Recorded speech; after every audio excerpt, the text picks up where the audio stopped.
Le soleil me permet de sourire un peu à la vie, plus facilement.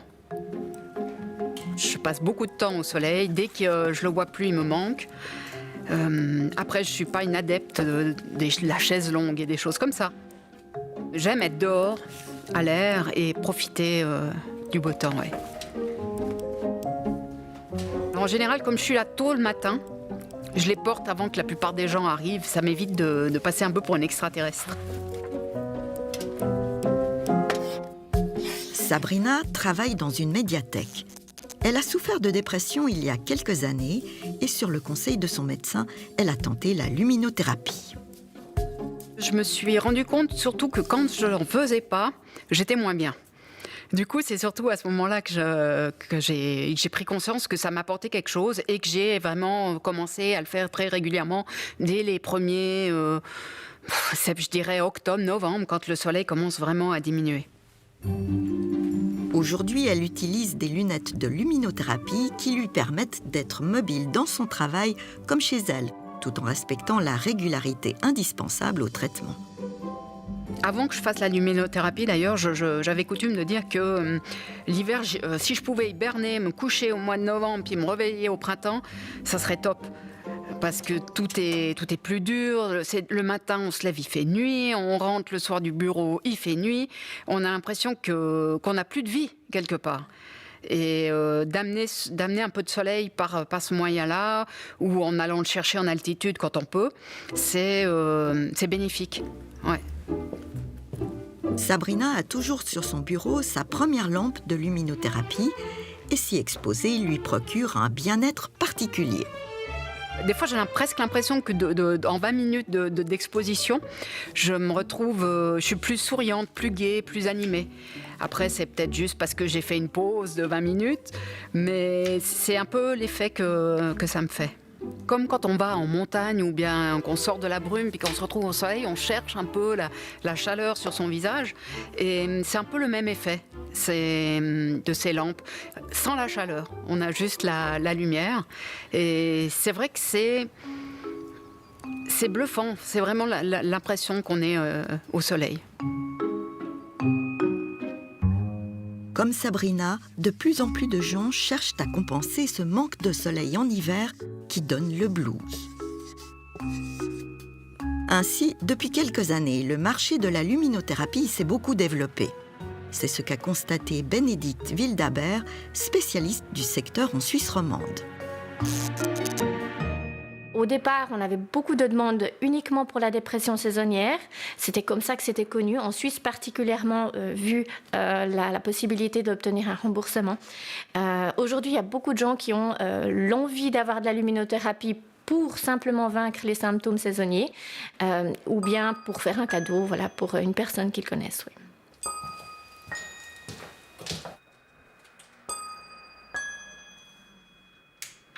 Alors ici, vous avez les lampes bien-être, celles qu'on peut conseiller pour tout un chacun, sur la table du petit déjeuner ou pour commencer la journée à son travail, qui font du bien en cas de fatigue saisonnière, blues hivernale et puis manque d'énergie.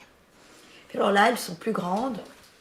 Oui, alors là, on passe à la catégorie de ce qu'on pourrait appeler médicale. Donc on les différencie en fonction des luxes, c'est-à-dire l'intensité de lumière que la personne va recevoir selon la distance à laquelle elle est assise de la lampe. Et là, donc, c'est des formats plus grands qui envoient plus de lumière. On est sur des lampes qui émettent 10 000 lux à au moins 30 cm de distance. Parce que 30 cm, c'est le minimum qu'on peut envisager pour s'installer devant une lampe et avoir la possibilité de faire autre chose en même temps. 10 000 lux. Une caractéristique souvent mise en avant par les fabricants, mais sans forcément préciser à quelle distance. Bénédicte Wildhaber a ainsi pris l'habitude de contrôler la puissance des lampes qu'elle vend. Les lampes qui sont moins fortes vont pas forcément être moins efficaces. Simplement, on va devoir agir sur la durée du traitement, donc la séance. On a besoin parfois de s'asseoir peut-être plutôt 30 minutes, 40 minutes, 50 minutes pour avoir le même effet. Et après, on va aussi catégoriser ça en fonction des symptômes. Autre changement sur ce marché, l'arrivée de lampes moins chères. Ça peut aller d'une lampe de base à 160 francs jusqu'à passer 600 francs. Ça va dépendre du format, de la puissance essentiellement. C'est ça qui les différencie. Les lampes médicales sont remboursées par l'assurance maladie pour une seule indication. C'est pour la dépression saisonnière qu'on peut envisager une prise en charge par l'assurance. Là, c'est la base qui entre en compte. Et elle rembourse jusqu'à 300 francs aujourd'hui. Et puis, les personnes peuvent aussi louer de la luminothérapie pour pouvoir faire un test au départ, voir si ça leur correspond. Et là, ça correspond à 1 franc par jour. L'assurance prend maximum 1 mois comme durée de location. Mais dans quelle mesure la lumière de ces lampes correspond-elle à celle du soleil? Au chimiscope de l'Université de Genève, Didier Perret nous a montré le spectre du soleil, c'est-à-dire la qualité et la quantité de la lumière qui nous vient de cet astre. On va voir, nous, au niveau de la surface de la Terre, le spectre qui est coloré, que vous voyez ici, qui part tout à gauche vers de l'ultraviolet, qui monte avec le violet, le cyan, le vert, le jaune, le rouge, et plus à droite, l'infrarouge que nous ne sommes pas capables de voir. Ensuite, à l'aide d'un spectromètre, il nous montre en comparaison comment se compose la lumière de quelques lampes de luminothérapie. D'abord, cette lampe qui contient des tubes fluorescents. Et là, on voit qu'il n'y a pas d'ultraviolet dangereux pour la santé, ni d'infrarouge. Il en est de même pour les 2 lampes avec des LED. Ainsi que pour les lunettes qui contiennent aussi des LED. Alors je vois en fait que chacune de ces sources lumineuses a clairement un spectre différent l'une de l'autre. Mais notre œil, lui, voit la composante totale de toutes ces bandes et voit une lumière blanche. Et on voit, quand on superpose tous ces spectres, qu'ils sont chacun différents l'un de l'autre. De là à comprendre les propriétés thérapeutiques de l'une ou de l'autre, ça n'appartient pas aux chimistes. Ça datait de 3 ans à peu près. C'était l'hiver et je disais que je me sentais pas très bien, que je comprenais pas exactement pourquoi. Et ma grand-mère m'a dit ça peut être le manque de lumière, donc tiens, j'ai cette lampe, essaye-la. Et je l'ai essayé et ça m'a changé tout de suite. Salut. Salut. Ça, tu passes une bonne journée? Il fait mauvais temps, il fait gris. Tu veux la lampe? Tu me la ramènes. Je vais essayer de pas l'oublier cette fois. Ok. T'as fini, c'est tout bon? Ouais, moi j'ai fini. Super, alors je te la pique. Souffrir du manque de lumière peut aussi toucher les plus jeunes. Merci. Je le fais en général vers midi, parce que le matin, je trouve que c'est trop contraignant. Et sinon, j'ai mon petit bureau en haut, j'ai mon ordinateur, des fois quelques livres, et j'étudie ce qui me passionne avec la lumière, et voilà. Edna, sa grand-mère, avait commencé la luminothérapie il y a plus de 20 ans avec une lampe expérimentale fabriquée par son mari psychiatre. Écoutez, vous dire que c'est spectaculaire, ça serait pas vraiment le cas. Oui, je pense que je me sens moins endormie, un peu plus euphorique, oui. En général, il faut le faire le matin, parce que sinon, on est à minuit, 1h comme ça, et on a l'impression qu'il est 16h, quoi. Donc, il faut faire juste attention à comment on s'expose. Ça vous est arrivé 1 ou 2 fois? Oui, ça m'est arrivé. Je me suis fait avoir, j'avais dû faire ça peut-être vers 18h, 19h. C'était le soir et j'avais l'impression qu'il était 16h, quoi. Donc, je me suis dit, 1 fois, mais pas 2. Voilà, et on espère que l'effet de celle-ci ne durera pas trop longtemps. Ce qui est en jeu avec le manque de lumière, ce n'est pas uniquement le bien-être, c'est vraiment parfois une question de santé. Certaines personnes souffrent de ce qu'on appelle la dépression saisonnière. Au cœur du problème, une hormone, la mélatonine, que la lumière permet de réguler. Explication. Aujourd'hui, je suis de bonne humeur parce que déjà, il y a un petit brin de soleil et dès qu'il fait beau, je suis dehors. Je suis d'origine algérienne, donc du sud. J'étais habituée au soleil, ciel bleu. Et ça fait 31 ans que je vis à Genève. Ça fait 31 ans, à l'approche, à la fin de l'été, début de l'automne, c'est la déprime qui s'installe gentiment, le blues hivernal. En fait, je suis fatiguée, mon sommeil perturbé, non réparateur, je dors beaucoup, ça m'arrive même de somnoler dans la journée. Je mange beaucoup. Et je suis très attirée par le sucre, spécialement dans cette période. Et puis je suis irritable, très sensible. Et puis ce que j'ai ressenti beaucoup, c'était en fait que j'avais l'impression, comme si le ciel était bas et j'arrivais pas à respirer. J'étais pas bien. Naïma a consulté un médecin qui a diagnostiqué une dépression saisonnière. Il y a peut-être 2 symptômes qui sont un tout petit peu différents par rapport aux dépressions qu'on pourrait qualifier de classiques. On va avoir des gens qui vont plutôt avoir une tendance à l'hypersomnie, donc à beaucoup dormir, sans forcément récupérer. Les gens restent très fatigués malgré cette quantité de sommeil très importante. Et puis l'autre symptôme qui peut un peu différer, c'est au niveau de l'appétit. Donc les gens vont avoir tendance à manger plus et du coup à prendre du poids.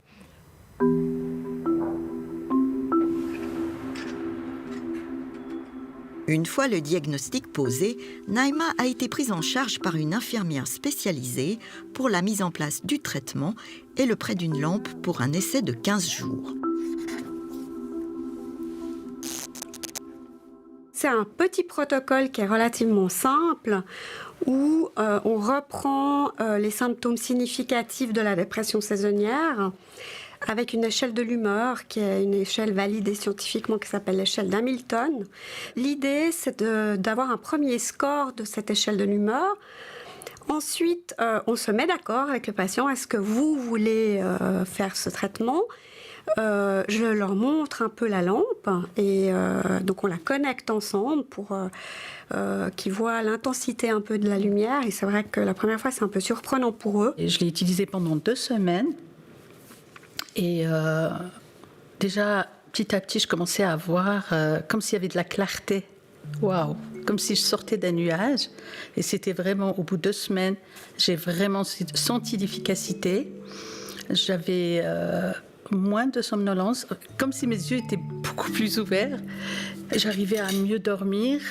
Et puis, ce que j'ai vu aussi, c'est que ma concentration était meilleure aussi. L'essai ayant été concluant, Naïma s'est acheté une lampe et ainsi, chaque automne, elle l'utilise dès que la lumière baisse. C'est devenu vraiment comme le rituel du petit café du matin et c'est vraiment un moment très agréable et même mon mari en profite, ça lui fait du bien.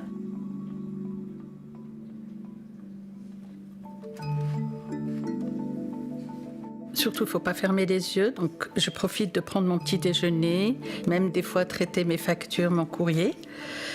Et voilà, donc je me mets un timer, sinon je m'oublie. Et souvent, tous les jours, je l'utilise 20 à 30 minutes. Les études montrent une efficacité de la luminothérapie après 1 à 2 semaines de traitement.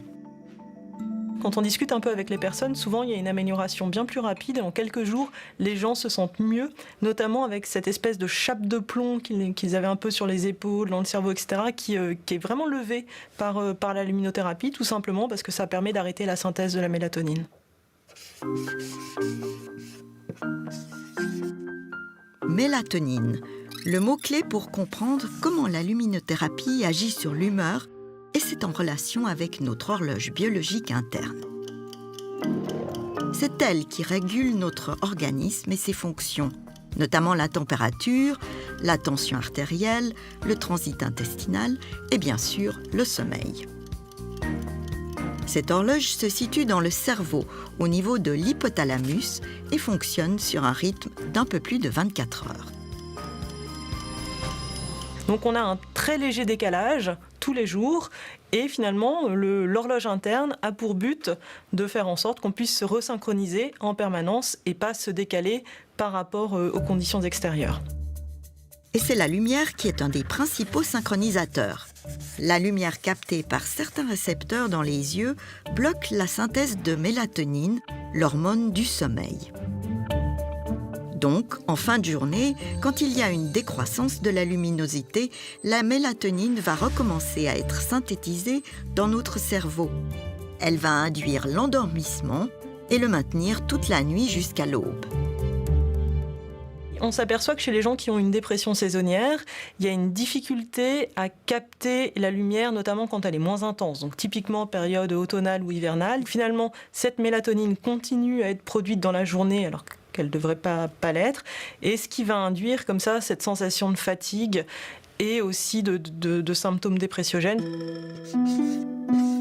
Il n'y a pas de contre-indication formelle à la luminothérapie, mais il faut consulter son ophtalmologue en cas de maladie de la rétine.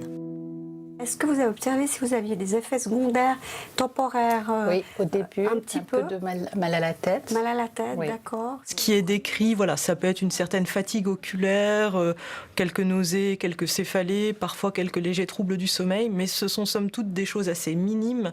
Et c'est vrai que ça reste une thérapie qui est aussi très très bien tolérée. Et vous-même, vous avez essayé? Oui, moi j'ai essayé, ça fonctionne très bien. J'ai des fois un peu mal à m'y tenir parce que voilà, j'ai ma lampe qui est dans mon bureau. Je suis pas tous les matins dans mon bureau, mais oui, j'en tire de réels bénéfices. Encore faut-il pour cela que l'appareil utilisé soit efficace. C'est ce que nous avons voulu tester, raison pour laquelle nous avons porté tout ce matériel à l'Institut METAS à Berne. Regardez. C'est à l'Institut fédéral de métrologie que nous avons confié 13 lampes de luminothérapie pour 3 types de tests. D'abord, vérifier à quelle distance de chaque lampe on a 10 000 lux. Pour mesurer ce qu'on appelle l'éclairement lumineux, on va utiliser un instrument de mesure qui s'appelle un photomètre, un luxmètre. Et puis en fait, ça va mesurer la quantité de lumière qui va arriver sur un certain plan. Puis alors, en principe, j'ai une affiche ici, j'ai la tête mesure ici, puis je peux varier, puis je veux varier jusqu'à chez une distance, trouver la distance où il y a 10 000 lux. C'est vrai que si votre appareil vous donne 10 000 lux seulement à 9 cm de distance, ça va être assez gênant. Deuxième test, la répartition spectrale des lampes, c'est-à-dire sa composition de couleurs. L'instrument qu'on utilise, ça s'appelle un spectroradiomètre. Et puis, ce qu'on représente ici sur le graphe, c'est justement cette répartition. Ici, un spectre d'une LED qui est assez typique dans le sens qu'il y a quelque part une excitation, un pic dans le bleu, plus après une réponse du phosphore qui fait la lumière blanche. Si la part de couleur bleue est importante, c'est en relation avec certaines cellules de la rétine. On a découvert il y a une vingtaine d'années qu'il y a des cellules ganglions qui sont intrinsèquement sensibles à la lumière, qui, eux, apparemment, sont importants pour la régulation du rythme circadien, donc ça veut dire de journalière. Ces cellules ganglions, en principe, ils sont plus sensibles dans la partie bleue du spectre. Donc, de nouveau, là, en principe, on veut avoir le bon spectre pour stimuler ces cellules. Enfin, le laboratoire a vérifié si ces lampes scintillent. On peut l'illustrer très bien avec le portable. Ici, vous voyez, donc il y a cette variation temporelle qui est là, qui n'est pas là. Mais évidemment, on peut aussi prendre un oscilloscope, un instrument qui est ici derrière, avec aussi une tête de mesure. Puis on peut très bien montrer que cette source-là a une variation importante par rapport à celle-là qui est constante. Il y a une émission constante. Et puis justement, quand il y a cette variation temporelle, ce n'est pas très agréable. Ça peut aussi provoquer des maux de tête ou des sentiments de pas bien-être. Luxe, spectre, sentiment, que valent ces lampes qu'on trouve sur le marché? C'est vous qui nous le dites, Stéphane Fontanet, bonsoir. Bonsoir Linda. Alors, on parle là de lampes qui coûtent entre 39 et 249 francs. Oui, et il faut préciser que les lampes vues dans le reportage ne sont pas celles qu'on a sur le plateau, qu'on a achetées dans différents magasins et grandes surfaces. Alors, pour obtenir un remboursement, il faut évidemment une ordonnance médicale, mais il y a aussi un critère de qualité qui a été établi par les assureurs. Ces lampes doivent atteindre 10 000 lux à 30 cm. Est-ce qu'elles respectent ce critère? Non, là, on n'y est pas tout à fait. On en a 4 qui fournissent 10 000 lux, mais il faut se tenir entre 8 et 10 cm, donc vraiment très proche. Très proche. Ouais. Et puis les autres fournissent 10 000 lux à 15 à 21 cm. D'accord, donc pas une seule qui est dans ce standard. Non. Et pourtant, c'est étonnant parce que sur les emballages, c'est inscrit dans quasiment tous que ce sont des dispositifs médicaux ou des produits médicaux certifiés. Ouais, donc on ne peut vraiment pas se fier à ces indications. Mais qu'est-ce que ça veut dire? Ça ne fonctionne pas? Non, ça marche. Simplement, plus vous devez éloigner la lampe, moins vous aurez de luxe. Moins vous avez de luxe, plus vous allez prendre de temps. Pour 5 000 lux, 1 heure. Pour 2 500 lux, 2 heures, etc., etc. Ça devient donc très contraignant. On va commencer ce classement avec les pires. Alors, la pire, c'est la MyBO, la moins chère, 39,90. Elle ne fournit que 1597 lux. Elle a une surface petite, 246 cm². Elle obtient une note de 4,7 sur 10. Ouais, donc il faudrait rester devant à peu près 3 heures. Et puis, vous mentionnez la surface. Pourquoi? Mais la surface, c'est important, notamment si vous bougez légèrement le visage, vous n'allez plus être dans l'axe de la lumière. Il faut essayer de rester dans l'axe pour avoir l'effet de la lampe. Ensuite, on trouve cette lampe nomade, même note, 4,7, et puis même caractéristique, pas assez de luxe, et puis petite surface. Et elle coûte aussi 3 fois plus cher que la précédente. Ensuite, on a la Taotronix, qui ne fait, on va dire, guère mieux. Par contre, le prix est plus bas, à 69 francs. Et puis, on arrive à 2000 lux à 30 cm, donc avec cette lampe Medisana, notée 4,9.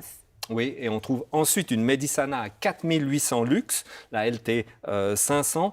Cependant, il y a une variation de la lumière qui a été remarquée par le labo, qui nous met en garde en disant que cette vibration pourrait être franchement désagréable à l'utilisation. Même problème de vibration pour cette lampe Astre. C'est quand même une des plus chères du test, à 216 francs 50. On pourrait s'attendre à mieux. La plus chère du test, la voilà, Inolux. C'est la plus petite en surface lumineuse. Elle fournit quand même 3700 lux, mais attention, elle est jugée très éblouissante par le laboratoire. Elle obtient 5,3 sur 10. Un dixième de plus, 5,4 pour la Lanaform, 3653 lux. Mais aux surprises, au déballage, la prise est une prise française. Il faut encore acheter un adaptateur. Pas très pratique, effectivement. On passe aux 3 moins mauvaises du classement. Oui. La Beurer TL100 obtient 6 sur 10, 4200 lux. Elle a aussi une grande surface, c'est celle-ci, ce qui assure de l'avoir toujours bien dans l'œil. La plus grande du test, c'est aussi une Beurer, la TL90. Elle dépasse la barre des 5000 lux. Et enfin, en tête, on a une lampe plus petite, la Lumi-Soleil, qui fait 5900 lux. Elle fait partie des plus chères quand même, 216 francs. Elle obtient 6,5 sur 10. Et puis, il y avait aussi ces lunettes qu'on a aperçues dans le reportage. Alors, on a les ridicules, mais est-ce que ça marche? Alors, on a voulu les comparer avec les lampes. On n'a pas pu faire les mêmes mesures techniques sur ces 2 paires de lunettes. Ce qu'on peut dire, c'est qu'elles émettent plus de 2000 lux à 2,5 cm de l'œil. Bon, en tout cas, au vu des résultats de ce test, un conseil, si vous voulez une lampe qui réponde aux standards de qualité posés par l'assurance maladie, eh bien, allez plutôt voir dans les pharmacies. Stéphane, merci beaucoup. Bonne soirée à vous. Bonne soirée. Et puis, les résultats, bien sûr, sont disponibles en ligne à l'adresse abe.ch. On a parlé lutte contre le blues, contre la dépression saisonnière, mais à condition évidemment d'avoir une lampe efficace, la luminothérapie permet aussi de combattre certains troubles du sommeil. Au Centre du sommeil à Lausanne, la luminothérapie est proposée aux personnes qui souffrent de troubles du rythme veille-sommeil.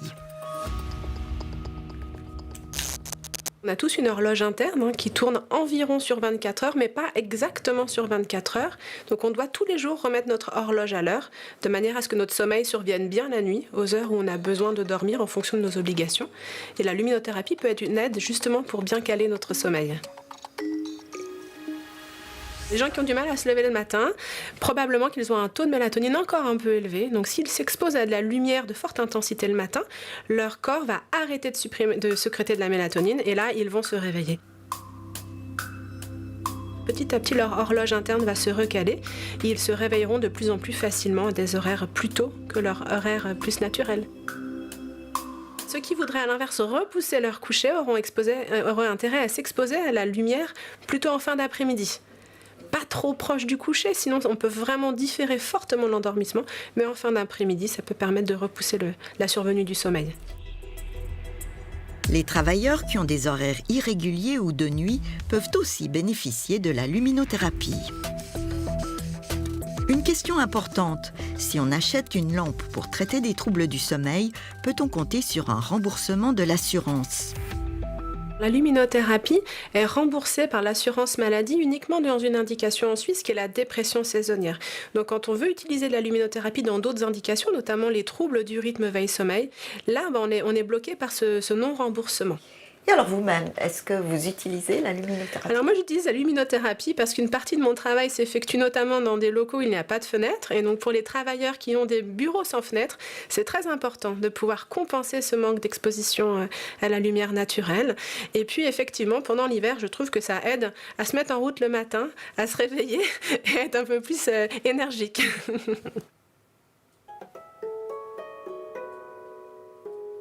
Se réveiller avec l'aide de la lumière, c'est le moyen choisi par Meriem pour bien commencer sa journée.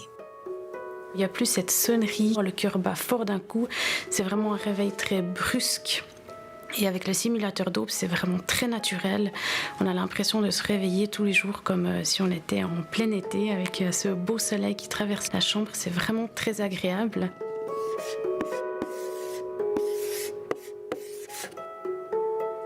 À force de l'utiliser, c'est comme s'il y avait un réveil interne naturel qui s'était installé et je m'en réveille beaucoup plus facilement, plus sereine, plus calme et ça me conditionne pour ma journée.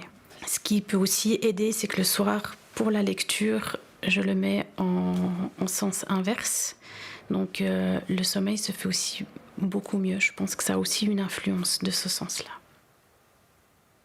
Dans les magasins, les simulateurs d'aube sont proposés à côté des lampes de luminothérapie. Mais ce n'est pas la même catégorie d'appareils.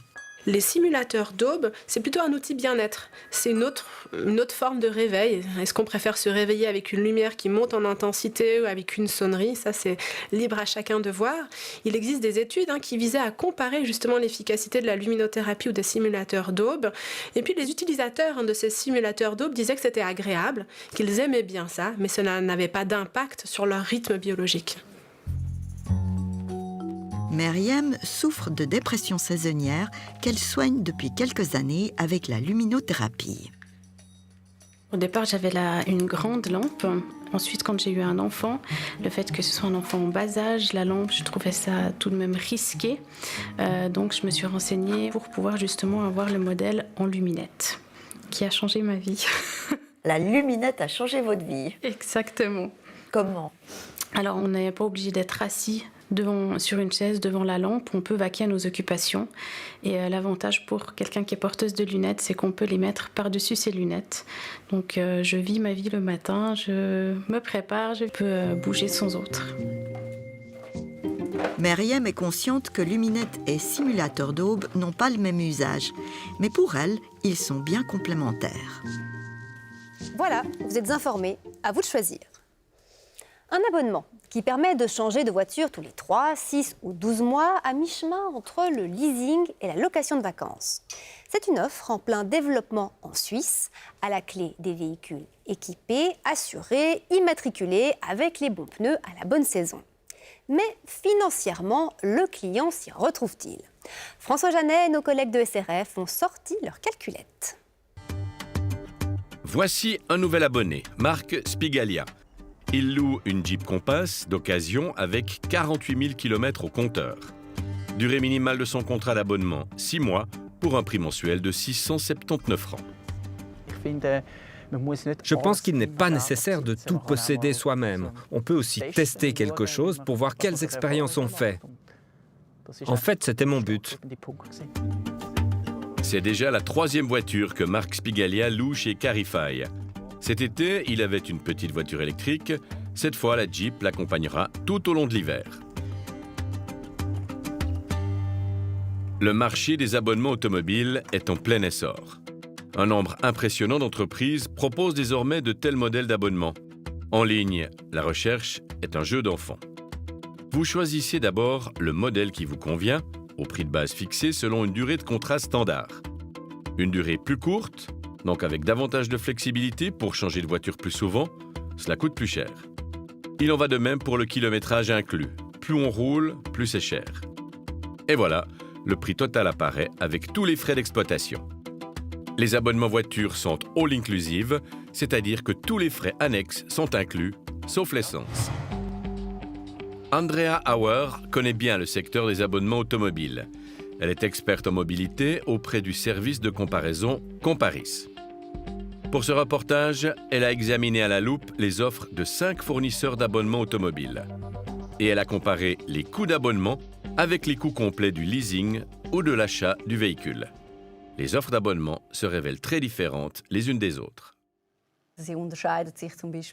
Elles se distinguent par exemple par leur gamme de modèles. Certaines proposent 6 marques, d'autres plus de 30. Certaines n'ont que des occasions, d'autres proposent aussi des voitures neuves. Et puis elles se distinguent aussi par l'aménagement de leurs offres, que ce soit au niveau du kilométrage inclus ou des durées minimales. Pour le leasing, l'experte en mobilité demande des offres directement auprès des représentants des marques automobiles. Et pour les coûts d'exploitation, elle s'appuie sur les données du TCS. Jusqu'à présent, plusieurs articles de presse laissaient entendre que les abonnements automobiles étaient des solutions particulièrement avantageuses pour les clients sur le plan financier. C'est ce que l'experte en mobilité veut maintenant vérifier dans le cadre d'offres d'abonnement concrets en se basant sur 2 profils d'utilisateurs différents. Premièrement, une mère de famille âgée de 38 ans. Domiciliée dans le canton d'Argovie, elle souhaite utiliser un break et parcourir 18 000 km par année. Elle choisit une durée moyenne minimale de 12 mois car elle n'a pas besoin d'une grande flexibilité, c'est-à-dire qu'elle pourra changer de modèle tous les 12 mois si elle le souhaite ou si sa famille s'agrandit par exemple. On commence par comparer l'abonnement et le leasing. Si l'abonnement court pendant 4 ans, les fournisseurs d'abonnements automobiles Carvolution, Carify, Clyde, Awesome et GoWago ont fait des offres concrètes à cette mère de famille avec des modèles de voitures comme neuves. Au total, après 4 ans, la voiture lui aura coûté entre 31 et 42 000 francs. Comme pour l'abonnement, les offres de leasing comprennent tous les frais d'exploitation, les services, les pneus, la vignette, les taxes et les assurances sur la même durée de 4 ans. Là, le leasing se révèle nettement moins cher.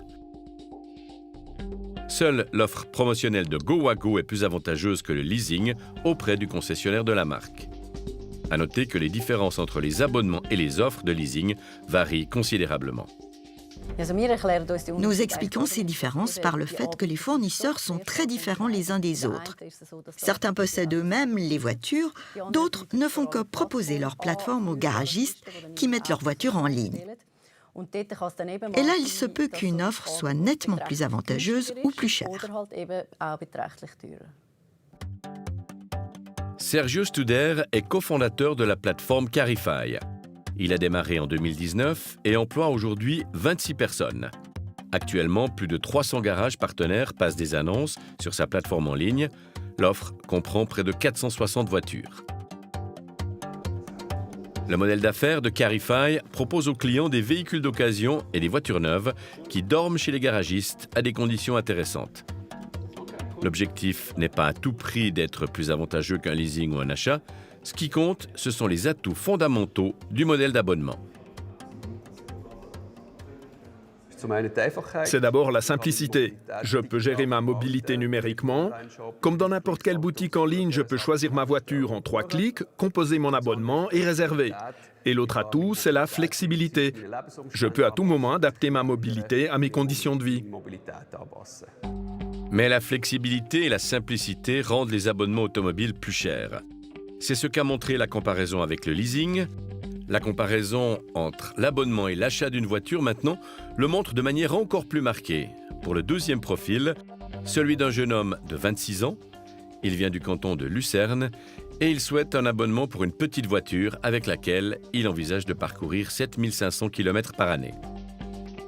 Il opte pour une durée minimale de contrat courte, 3 mois. Comme cela, il peut facilement changer de modèle ou de technologie, voire même interrompre son abonnement.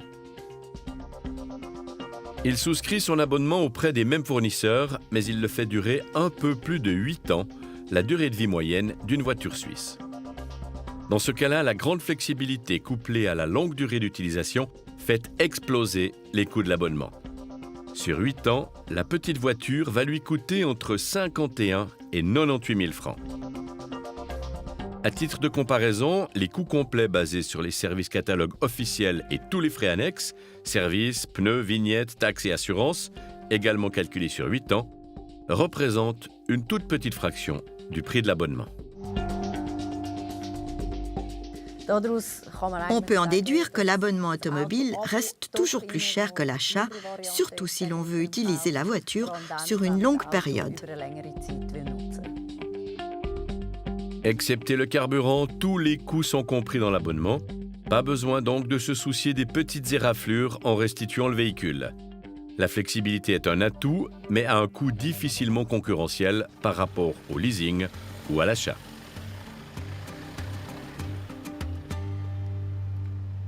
Bonsoir Laurent Pignot. Bonsoir. Vous êtes le responsable communication du TCS. On vient de voir ce système d'abonnement. Ça revient assez cher quand même. Pour qui est-ce que c'est intéressant? Eh bien, c'est assez idéal pour un certain type d'utilisateurs qui recherchent, comme on l'a vu, la flexibilité, donc de pouvoir changer de voiture assez souvent. Ça peut aussi être une solution idéale si on est entre deux voitures, qu'on a pris un leasing, on attend la nouvelle voiture. En ce moment en particulier, il y a des délais assez longs à cause des pièces qui ne sont pas toujours possibles de produire. Et donc, ça correspond à un certain type d'utilisateur qui cherche la flexibilité de pouvoir changer souvent et de savoir combien lui coûte sa voiture par mois exactement. C'est un domaine assez nouveau, mais sur lequel le TCS va se pencher sérieusement ces prochains mois. Oui, c'est un domaine en plein essor et c'est pour ça que nous allons lancer un comparateur de ces abonnements auto pour pouvoir y voir un peu plus clair et pouvoir justement comparer des offres qui ne sont pas toujours forcément facilement comparables. Alors si on vous a invité, c'est aussi pour parler d'une autre actualité. À partir du mois de juillet, de nouveaux équipements vont se généraliser sur les véhicules en Europe et en Suisse, et notamment la boîte noire, un peu comme dans les avions, pour enregistrer ce qui s'est passé juste avant un accident. Est-ce que le conducteur doit s'inquiéter? Ces boîtes noires ne transmettent pas de données, ce sont des circuits fermés. Elles enregistrent en continu, mais elles écrasent les données. Et en cas d'accident uniquement, elles vont conserver 30 secondes avant l'accident et 10 secondes après l'accident ces données qui seront consultables par la police.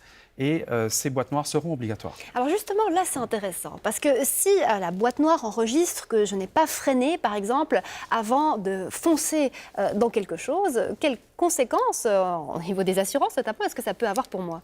Alors effectivement, ça peut avoir des conséquences assez compliquées, et c'est pour ça que le TCS est critique de ces boîtes noires, parce qu'elles ne donnent pas de données sur l'environnement. Elles ignorent l'environnement complètement de l'accident. Elles ne savent pas si vous rouliez sur une route verglacée, si quelqu'un vous a coupé la route ou encore si vous aviez une visibilité médiocre. Donc elles apportent un plus pour comprendre les circonstances de l'accident, mais en aucun cas elles ne peuvent être la seule source pour comprendre comment s'est passé l'accident et déterminer justement aussi au niveau d'une assurance qui est responsable de l'accident. Oui, donc prudence à ce niveau-là. L'autre enjeu, évidemment, c'est celui de la protection des données qui sont recueillies comme ça. Quelle coûte-t-elle à ce niveau-là? Oui, les boîtes noires présentent également un risque de protection des données. C'est pour ça que déjà aujourd'hui, une voiture est une vraie éponge à données et les boîtes noires doivent garantir la protection des données qu'elles enregistrent, donc qu'elles ne soient ni modifiables, ni effaçables, et bien sûr qu'elles soient utilisées uniquement dans le cadre défini par la loi. Et par la police, donc. Et par la police. Merci beaucoup, Laurent Pignot, d'être venu répondre à nos questions. Très bonne soirée à vous. Merci, bonne soirée. Pour terminer cette émission, des yogourts et une question, comment minimiser l'impact écologique de ce geste quotidien? En Suisse, on avale chaque année 3800 tonnes de yogourt. Ce n'est pas rien. La capsule tout en chiffres de Charles Reinmann. C'est de notre manière de vivre que dépend notre consommation d'énergie. Or, il faut à tout prix économiser l'énergie. Ce sont donc nos gestes quotidiens qu'il faut changer. Il y va de notre qualité de vie. Et pour cela, tous les gestes comptent. Prenez un yogourt de 125 grammes. Pour l'environnement, faut-il préférer le fait maison ou l'industriel, le lait de soja ou le lait de vache, l'emballage en verre ou en plastique? En 1979, ABE se posait déjà la question. À raison de 1 gobelet plastique par jour. Cela ferait, en une année, l'équivalent en énergie de 5,5 litres de mazout par personne. Aujourd'hui, on ne mesure plus l'impact environnemental en mazout, mais on utilise d'autres indicateurs comme l'UBP, l'indicateur d'impact environnemental global. C'est Zéro Émission Group, une association d'étudiants de l'EPFL qui a mené l'enquête. Leur pôle, spécialisé dans l'analyse de cycle de vie, compte une dizaine de membres, dont Gabriella. Bonjour, je m'appelle Gabriella et j'ai réalisé cette étude avec Louis. On a pris en compte tout ce qui pouvait impacter le bilan environnemental d'un yogourt, c'est-à-dire les matières premières, l'emballage et les procédés de fabrication. Voici le classement du pire au meilleur. En 6e position, le pot en verre à usage unique, incinéré après usage. 747 points, de loin la pire option pour contenir un yogourt. En 5e position, le verre consigné, 592 points. En 4e position, le yogourt dans un pot en plastique fait à peine mieux, 577 points, à condition qu'il soit correctement traité en fin de vie. En fait, le faible poids du plastique, donc 4,5 g contre 74 g pour du verre, joue en sa faveur, malgré le fait qu'il soit à usage unique et incinéré. Et si on faisait nos yogourts à la maison? Classés 3e, leur bilan est nettement meilleur que celui des yogourts industriels. Donc, dans notre scénario, la yogourtière contient 12 pots en verre et on l'utilise 30 fois par an. Donc, grosso modo, ça nous revient à un emploi toutes les 2 semaines et un yaourt par jour. Après, bien évidemment, plus on utilise la yogourtière et plus vite sera amortie l'énergie nécessaire à sa fabrication et à son acheminement par bateau depuis la Chine. Et si on remplace le lait de vache par du lait de soja? Indépendamment de leur qualité nutritive propre, l'impact environnemental d'un yogourt au soja est plus de 2 fois meilleur à celui d'un yogourt au lait de vache. Cela s'explique par le fait que, en pétant, les vaches émettent du méthane, qui est un gaz à effet de serre plus puissant que le CO2. Dans notre scénario, le soja du yogourt provient de France, et à ce sujet, il faut savoir que le soja peut servir de complément alimentaire pour les vaches, mais dans cette étude, on n'a pas analysé la composition ni la provenance du fourrage. En 2e position, le yogourt au lait de soja emballé dans un pot en plastique, 209 points. Il est 2,7 fois préférable à son alter ego à base de lait de vache. Et le numéro uno, le yogourt au lait de soja maison, 172 points, 2,3 fois meilleur pour l'environnement que son équivalent à base de lait de vache. Donc quel est le résumé des battles?